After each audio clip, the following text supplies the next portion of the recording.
বৈভব সূর্যবংশী 14 বছর বয়স। ইন্ডিয়ার দিক থেকে ইন্টারন্যাশনাল খেলায় সব থেকে ফার্স্ট সেঞ্চুরি ছিল রোহিত শর্মার, 35 বলে 100।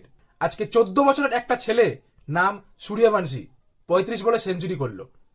ভাই অসাধারণ খেলা, অমায়িক খেলা। 14 বছরের একটা ছেলে যে এইভাবে খেলতে পারে, এই রকম খেলতে পারে, এটা ধারণা করা যায় না। সূর্যবংশী প্রমাণ করে দিল যে ক্রিকেট খেলায় এজ ম্যাটার করে না। ভাই অপোনেন্টের বোলারগুলো international top bowler. Mohammed Siraj, Washington Sundar, Rashid Khan, experience bowler Ishant Sharma. ভাই কিছু বলার নেই, জাস্ট ফাটাফাটি।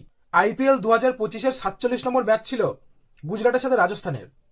গুজরাট প্রথমে ব্যাট করতে নেমে 209 রানের টার্গেট দেয়। টি-20 ফরম্যাটে 209 রানটা প্রচুর রান, কিন্তু অপোনেন্টে যখন সূর্যবংশীর মতো প্লেয়ার থাকে তখন 300 রানও কোনো ব্যাপার না।